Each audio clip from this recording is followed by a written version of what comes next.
I've been craving Portal, but instead of replaying the games, I've decided to try out some mods. I always wanted to try them, but this video in particular inspired me to finally do it. Although the mod I'm covering today isn't featured in that video. Portal Reloaded is a fan-made mod for Portal 2. You play as a test subject 4509, going through tests not only in the far future but also in 20 years from the far future, as the main feature of this mod is a third portal that connects two different points in time rather than two places in space. The look of future and present kept being counterintuitive to me. Even when playing co-op after the main campaign, I kept confusing which one is which. That's not the fault of the game in any way. I think my brain just associates future with something polished and shiny, and present, which in the context of the future is the past, with something old and rusty. Just thought it was a curious observation. But yeah, just to clarify, if the chamber in the footage looks brownish, it's the future. And if it's white, it's the present. If you decide to play the mod for yourself, note the issue with subtitles. I had to switch them to a different language and then switch back to English to get English. You may encounter the same thing. I also encountered an issue with final cutscene being too quiet. It's not a big deal, but you may want to have your fingers ready to raise the volume if you want to hear anything. You should also be aware that Portal 2 and consequently its mods don't have a motion blur off setting. If you want it disabled, you'll need to enter a special command in the launch options on Steam, which I'll include in the description. Finally, in game settings, you can enable Developer's Console and then use it to disable the reticle by writing a crosshair 0 command, if you're into that. And just in case you aren't aware, installing it is a matter of pressing install on Steam. You don't need to have Portal 2 itself installed, and this mod is free. Our first chamber presents us with a choice to hop through time or manually wait for 20 years for the doors to open. I think leaving the game running for 20 years to see if it actually works is out of the scope for this video, but I did try changing my system time just out of curiosity. I mean, Metal Gear Solid 3 had that one moment in it. What if? As soon as I did that, the game crashed and Steam stopped working, so I couldn't launch the game again. If there is an Easter egg waiting to be discovered, I wasn't the one to find it. However, there is some additional dialogue to be heard. If you stay in the chamber for a few minutes, computer voice tells you that you are now presented with two new choices: step through the time portal or die of thirst. At first, I didn't like this line, but then I found it to be in character for computer voice in this game. The reason I didn't like it initially is because it recontextualizes previous line as a joke. And while it makes sense, from everything we know of Aperture, they are absolutely the company to design a billion-dollar test chamber that prompts subjects to wait for 20 years and simply forget that humans need food and water for survival. After beating the game, however, I found this line to be consistent with what computer voice is. He is not fully representing Aperture Science like the announcer of Portal 2, and he works somewhat independently too, being not a part of science complex like GLaDOS, but a part of your brain that has access to the science complex. There are slight variations in dialogue tied to your actions. I was quite surprised to receive a line congratulating me on finding a solution that wasn't intended. You create your own solutions, which is great. Technically, you are supposed to do something else. But who cares anyway? Keep going. Conversations play out before and after completing the chamber, and I want to compliment game here on the variations of corridors that lead in and out of chambers. It would be so easy to just not have it, but they went out of their way to bring some variety to it. Sometimes something will destroy in front of you, or path will be blocked for you to find an alternative route. Not only is it extra details, I think it helps the game's ending to not look out of place. Every new stage also has new element of that stage placed at the start in this presentable manner, which adds visual flair and makes sense in-game to show new test subjects what will they see in upcoming chambers. I like when mods try to be lore friendly. It's cool when a piece of fanfiction is so good it becomes part of your headcanon, which is why I appreciate what they've done not only with computer voice, but also with restrictions to time travel. Without spoiling too much, it is said that you are the first to survive time travel, and the portal between now and exactly 20 years into the future is the only one that was stable to maintain contained for unknown reasons. If you like Half-Life universe, you know that time travel is a big deal, so putting these two small caveats does help to head-canonize this mod a bit. What doesn't help is the fact that they changed elevators to teleports. This Aperture Science test subject teleportation device will dematerialize your body and rematerialize it in the next chamber. This process is absolutely safe. Usually.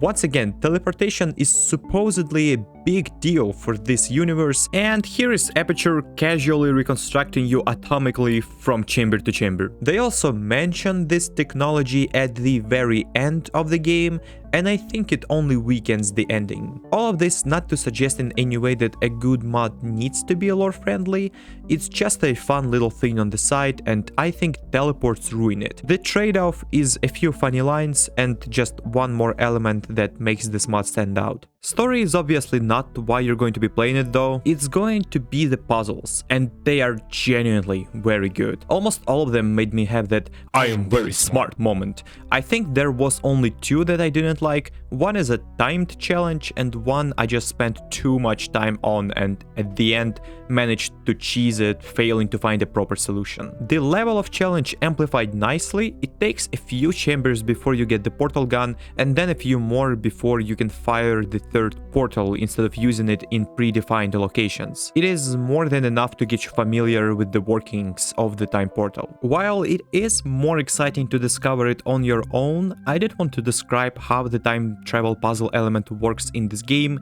and how the tutorial lies to you. First mind-blowing moment happens when you see the same cube 20 years later change its position when you change its position in the present. You can manipulate the cube in the future however you want, including bringing the cube from the future to the present. But touching the present version of the cube will affect its destiny, and therefore reset the position of the future cube. Second mind-blowing moment happens when you realize you can have 5 different portal entrances open, 6 even if you count time portal as 2 portal entrances. One time portal, blue and orange in the present, and blue and orange in the future.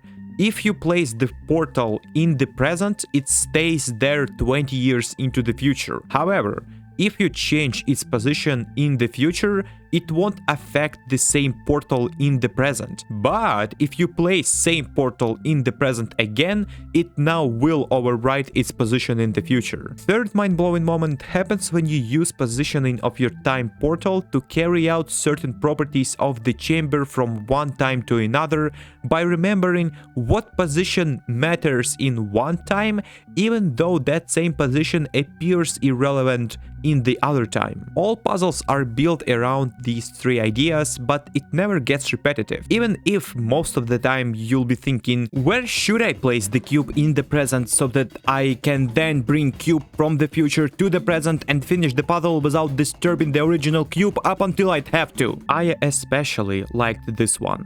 I won't spoil it though. It really is so good that you forgive just how nonsensical this time manipulation is. First of all, you can't bring cube with you from the present into the future. Nice try, but bringing a present cube to the future violates the laws of causality and is therefore impossible. In the tutorial, computer voice says that it's physically impossible, but it's obviously false. You did it again.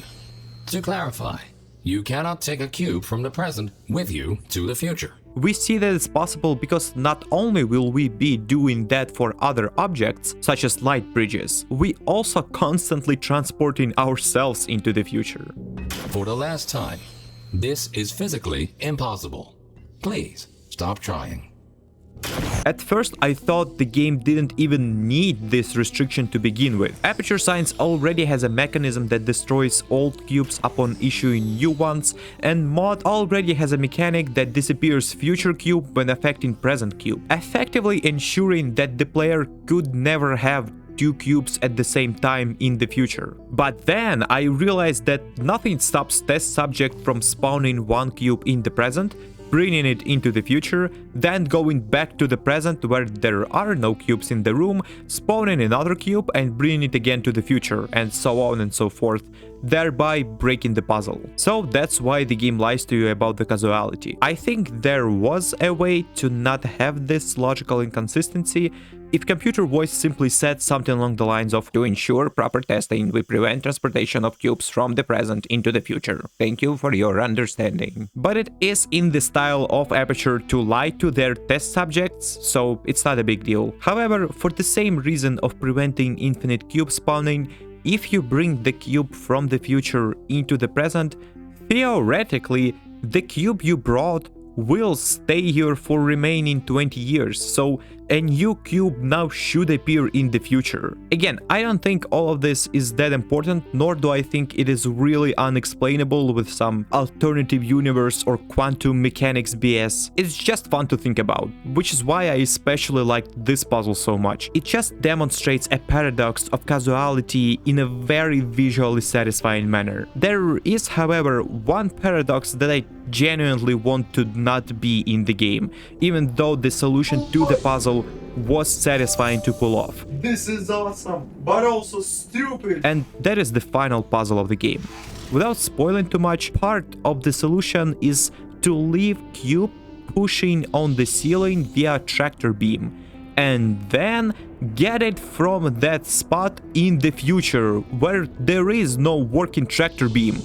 So what, did it just hang on the ceiling for 20 years being totally indifferent to gravity? And that's on top of the game already blatantly cheating to help you with the solution to this chamber by rotating the cube to exact correct angle at exactly the right time. As I say, solution to the puzzle was satisfying, but I think a better version of the final chamber could have existed. It is fun to think about if version of this game with consistent time travel logic could exist. If it did, I think instead of a puzzle, it would either be a cube stacking game or it would be the same but noticeably easier. I want to quickly go over a few things that don't ruin the experience but would be cool to have.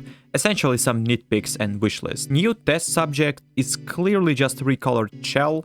It's better than using default shell model, but a different model altogether would enhance the immersion. I don't like the design of the reticle itself because it abandons the slick look of original instead of building on top of it. I'd like to have the option to disable the reticle and motion blur in settings instead of using developer console or launch options. New design for the gun itself also looks underwhelming. It's just a normal portal gun with some green line painted on top of it and green light. It would be nice to have some sort of effect on the gun when transitioning through gates that activate and deactivate your ability to shoot time portals, sort of same way gun reacts to normal gates that destroy portals, or even cooler if green light on the gun turned off and on when passing through them. Now this one requires a bit of context. In order to place a portal entrance in the place of existing portal entrance, you must relocate previous portal entrance to a different place. It's a non-issue in normal portal because you are dealing with only one portal that has two entrances, so you never need to relocate existing entrances. But in Portal Reloaded, you are dealing with three portals, two normal ones but in different time and one through time. So it gets a bit cramped in the chamber when you want to place a time portal on top of existing portal entrance, or vice versa, and find yourself in a situation where you need to relocate existing portal entrance. A button that would destroy all existing portals, or the ability to override portals with the next one you shot, or better yet, having a portal entrance close if you were to shoot the same one in the same spot again would help. You can soft lock yourself by firing two reverse tractor beams at a time portal. While it would be cool if game detected that and helped you to get out, I don't see this as an issue at all, since there is a very limited amount of rooms where this even could happen, and the game is very generous with checkpoints. There are two endings, but there could have been a third one. Instead, the game simply fades to black and acts as if you died when you do something at the final stretch of the game that it didn't expect. The ending itself, as well as the story, have some mystery that goes unresolved, which I think is absolutely fine, but it may make the ending disappointing for some. There is a co-op mod in the game with 20 unique chambers and 2 different portal guns. One can only create normal portals and one can only create time portal. Majority of chambers are good, but about 4 either felt like we cheesed them or we straight up cheesed them. Holding tab allows you to see what other person sees. My pinky was getting very tired when playing. I wish it was a toggle instead of a hold. Story-wise, we were sent to retrieve a message from the past. There is no computer voice or any new character or voice lines. Even though there is no story in this, there was one memorable moment. If you don't want it spoiled, simply skip minute ahead. Now, using time travel to skip the download of the file is just such a funny idea, very click-coded. Imagine how confused people who skip to this moment are seeing Adam Sandler's click on the screen. I really enjoyed this mod. If you include co-op, it took 9 hours in total to complete, and I consider it a must-play for Portal fans who want cool puzzles. Even though story and lore elements aren't in focus here, they're still executed really well. The game's slogan is a proof of that. Thinking in 4 dimensions is a fitting description for what you'll be doing. What isn't fitting is mod's name. Like, what are we reloading here? The Matrix?